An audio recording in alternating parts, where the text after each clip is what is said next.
Hi everyone, it's been a little while since I've published a video because the last video that I recorded maybe a week or two ago, I attempted to take on what turned out to be a big question of why there is a Buddha statue on my altar and how I feel about that, whether I feel that kind of goes into cultural appropriation territory, what my thoughts are on that and so on. And I knew when I suggested that video, I knew that when I said during my altar video, so I posted a video back in August on my revamped altar, and I knew when I said in that video, like, I will talk about this, guys, like the Buddha on my altar was kind of, I felt like it was an elephant in the room. It's so central to the altar now, it's kind of the central image, and I did say, look, I'll talk about this again. Partly just because otherwise the video would have been ridiculously long, but also because I just had this sense of I need to think this through more before I feel qualified to discuss this. And or maybe even have done more research or more, just more delving into these issues. And I tried to kind of just sit down and start talking to get the ball rolling on this video because I didn't like the fact that I kept avoiding it, that I kept thinking that I needed to do more thinking or do more research before I could make this video. And it just didn't really work out. I wasn't really happy with the end result. And I think it's because what I discovered in the process of trying to make that video is that I'm actually a little bit less comfortable than I thought I was with the fact that there is a Buddha statue as the kind of central image on my altar.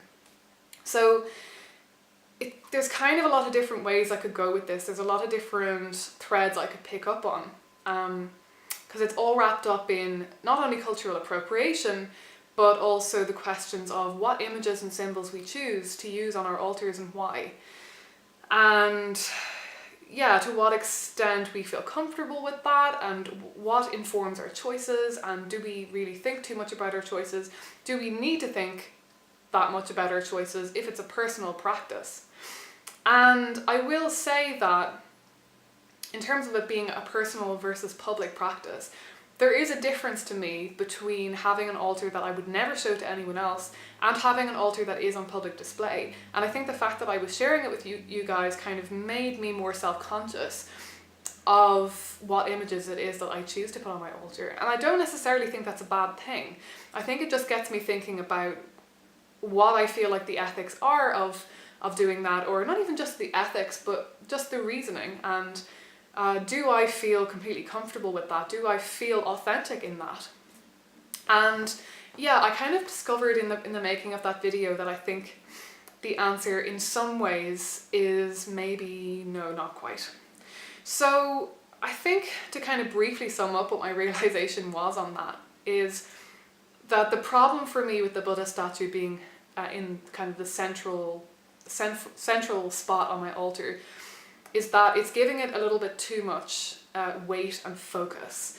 It's kind of insinuating to me and to anyone else who sees the altar that Buddhism or the Buddha or something in that general field of thought of traditions is the central spoke of my spiritual / religious practice. And I'm not sure. I think when I chose to do that, when I chose to construct the altar in that way, I wasn't really thinking too much about the repercussions of that in terms of how I would feel about that. I placed the Buddha there because I associate that image, that figure, with with silence, with going within in order to go without. I associate it with the kind of meditation that has become very central to my practice as a means of connecting to the divine. So I would say that over the years, my primary method of engaging with the divinity of cosmos has more and more been scaled back to very simple kind of meditation, very simple meditation on the breath. And I have found that that is actually often one of the most effective ways to keep myself tuned in to that feeling of being both, turned inwards and aware of myself in my own body and my own kind of being, my own consciousness, my own awareness, but also to be tuned into the fact that I'm not just that me in the greater sense is not just confined to my head, what's going on, my thoughts and everything that's buzzing around in my brain all the time. So by kind of calming the mind and centering and bringing the focus just to that basic awareness, I feel like that really helps me to connect to that feeling that this awareness that I have and this body even that I have is not isolated, that it is very much interconnected with everything around me, and so it kind of, by going within, I go without. And the Buddha for me is very symbolic of that. There is something about the story of the Buddha and some Buddhist kind of thoughts and so on. Some of those sort of traditions that really speak to me of that feeling and of that kind of practice. So often when I'm trying to think of an image that will evoke that feeling of settling and centering and coming home to that feeling of being one with cosmos and being part of this great web, the Buddha is a very potent symbol for me of that. So that's why he's on the altar. And that's why he ended up in the kind of central position on my altar. But it's also kind of more like, because it's such a large statue, that's why he ended up in the center. Whereas if it was a smaller statue, maybe I would have put it to one side or the other. And also because I didn't have a central image that I felt was evocative enough of my basic understanding of cosmos. I didn't have any other alternatives to put there, and so the Buddha ended up there. And,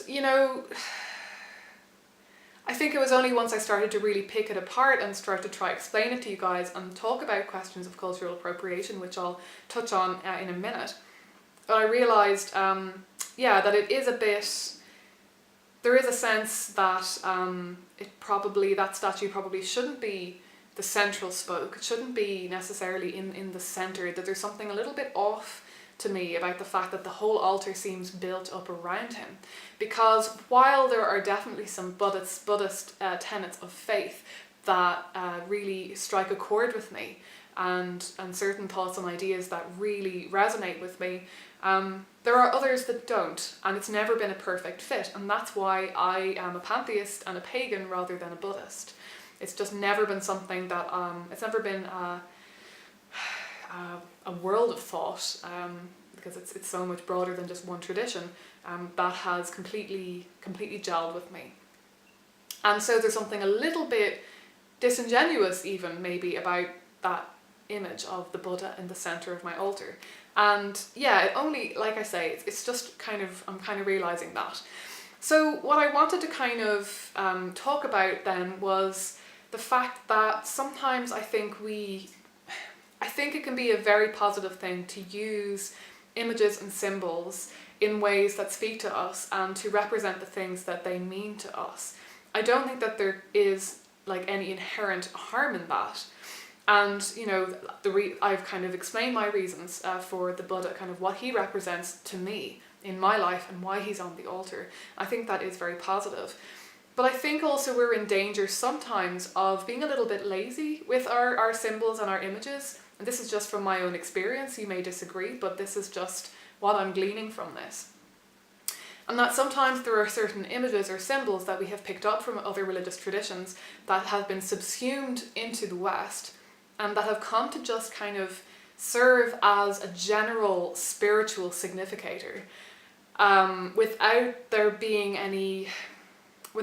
maybe as much depth of exploration as there should be, especially considering that they're being lifted, or if it's something that is being lifted from a culture that is outside of our own, isn't something that we've been raised in, isn't something that we have studied extensively, isn't something that we call our own, or and so on. So I'm definitely not saying that I don't think Westerners can be Buddhists, that I don't think Westerners should use those images, or that to do so is negative cultural appropriation.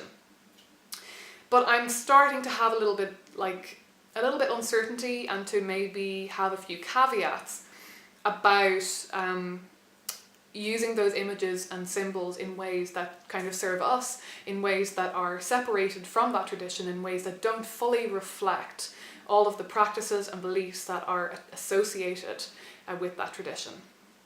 Now, for example, I feel like this is a little bit less problematic when it comes to the image of the Buddha than with, say, specific Indian deities or African deities or any other deities or specific devas or spirits or anything like that, saints from other cultures that we aren't familiar with, because the Buddha has been appropriated into a lot of different cultures, originally in the East and now, you know, being brought into the West for quite some hundreds of years now. So there are quite a lot of very different Buddhisms. Like, Buddhism isn't one kind of monolithic faith. It's not just one practice and one tradition.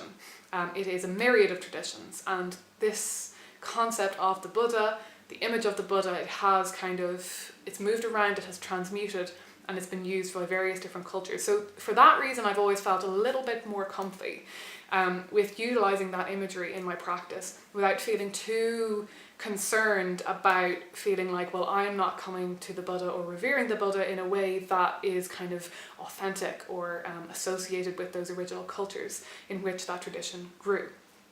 And when it comes to other deities, I've gotten to the point now in my practice, and I'm not necessarily saying that this is correct for everybody, but for me, I'm not so comfortable with using images or with working with deities from, like, very specific deities from specific countries or cultures, and so on. So while I still have a lot of love and respect and reverence for Kali and Ganesha and so on, I don't have images on my altar anymore, and it's kind of, I just feel like for me to decide that I was going to bring that into my practice again, I would really want to immerse myself fully in the cultural context in which those deities first were, well, in my mind, created or emerged, perhaps, might be a more neutral kind of phrase.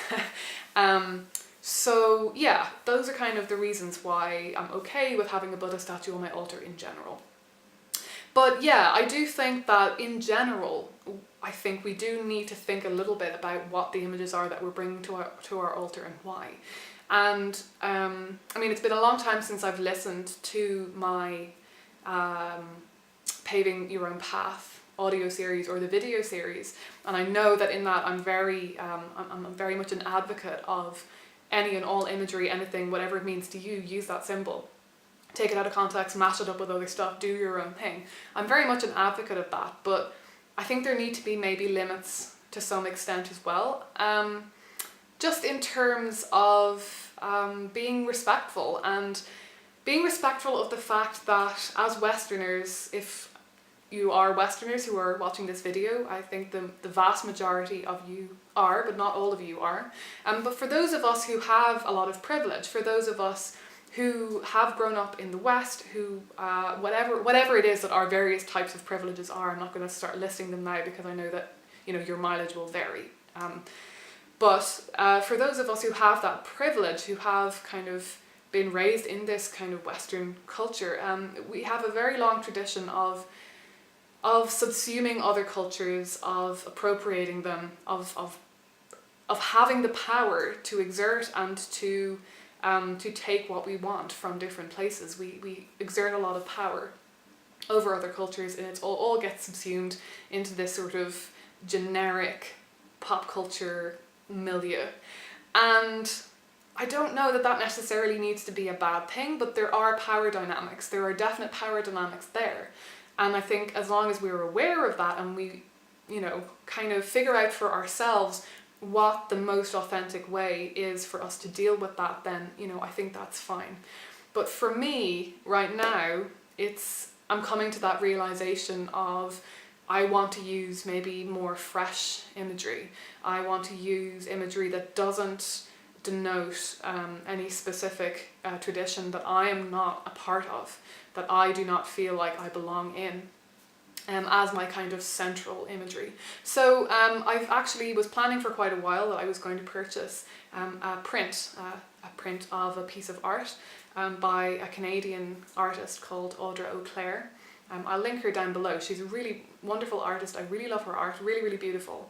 And I had been planning on placing that on the wall above my altar, and now I'm starting to think that I might actually replace the Buddha statue with that. Now, I don't want to lose the Buddha out of my imagery entirely, for the reasons that I've stated before, but it's just, I feel like I need to do a little bit more digging into this and more thinking about all of these issues, but I think that's where I am right now, that I want to, for the moment at least, give myself a bit of space to think about that, and perhaps be a little bit more, acknowledge a bit more that really isn't the center of my practice, that it's one angle from which I can see my faith, from which I can see my beliefs and my practice, but it's perhaps not the most direct route, and using imagery which isn't kind of traditionally associated with any particular religious tradition feels to me right now, where I'm at, more comfortable and more correct. And I like the idea that I've seen this picture and to me it just spoke goddess, you know? I really love that there's something in it that is specifically kind of relevant to my worldview, and that's what I'm going to be running with. So I'm going to leave this video there for now. I will probably come back to this topic again, and specifically I'd love you guys to ask me more questions and get some discussions going in the comments, because based on what you guys, how you respond to this, I will probably pick up, you know, and where I've left off, and follow up on any questions or considerations that you have. So I'll leave it there for now, and I've no idea what I'm going to be talking about next, actually. Maybe give me some suggestions for that too, because I'm having a little bit of a hard time right now figuring out what I want to talk about. But yeah, I hope you're all really well, and I will endeavour to talk to you a bit sooner than I did the last time. I'm kind of wanting to get more back into the flow of things.